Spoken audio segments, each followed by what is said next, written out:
Good morning, everyone.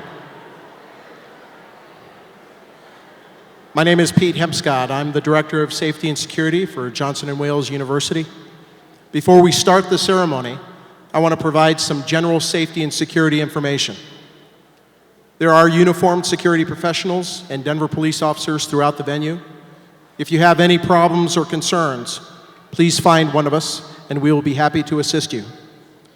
Please do not leave bags or valuables unattended in the concert hall. If you experience a medical problem or see someone experiencing medical difficulties, contact a university official or a security professional. Denver firefighters are posted in the building and are in direct contact with their ambulance service should we require one. If there's a fire or other emergency that may prompt an evacuation of the venue, calmly proceed to the nearest exit. Please pay attention to the instructions of the Performing Arts Complex staff and Johnson & Wales officials in order to help guide you out. Once you reach the exterior of the building, find a location a safe distance away and await further instructions. If you need assistance with exiting the concert hall, situate yourself near one of the staircases without blocking it, and someone will help you. And now, please relax and enjoy. Congratulations, class of 2019. We will commence shortly.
Good morning, everyone. It's amazing how fast this academic year went and amazing how fast the last 4 years have gone by for our graduates. Welcome to the 19th commencement exercises of Johnson & Wales University. To begin our ceremony, it's my great pleasure to introduce Cassidy McKivitt, a counseling psychology graduate who will sing our national anthem.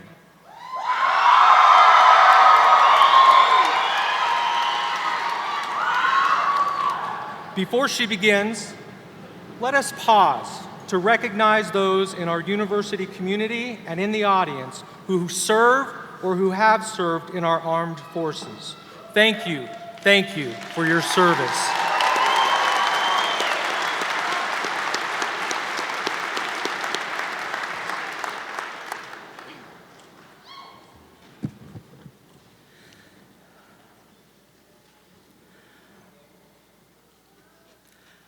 Oh, say, can you see by the dawn's early light what so proudly we hailed at the twilight's last gleaming, whose broad stripes and bright stars through the perilous fight o'er the ramparts we watched were so gallantly streaming, and the rocket's red glare, the bombs bursting in air, gave proof through the night that our flag was still there.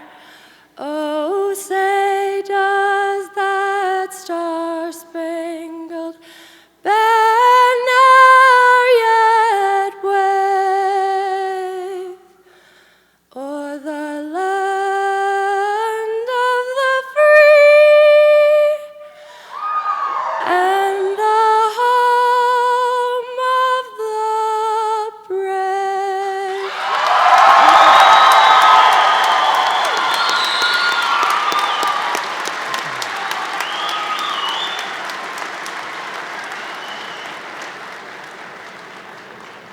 Thank you so much, Cassidy. That was so beautiful.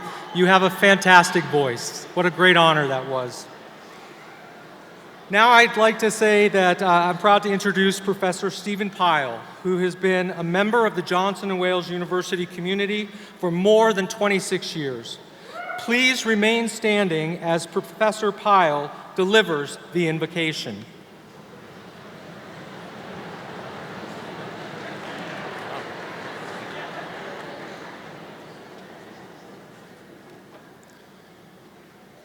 Please join me with intention in a way that makes you feel most comfortable as we ask for blessings, guidance, and thanks in preparation for this time together.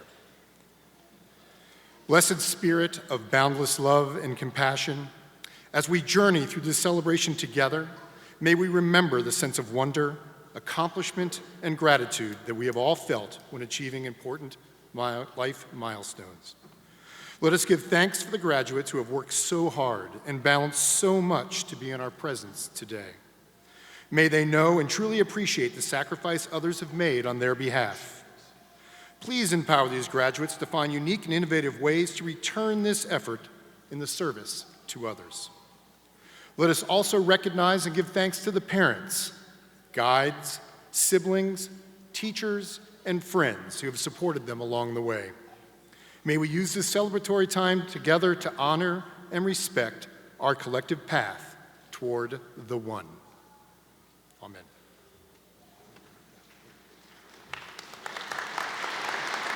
Thank you so much, Professor Pyle. You may all be seated now.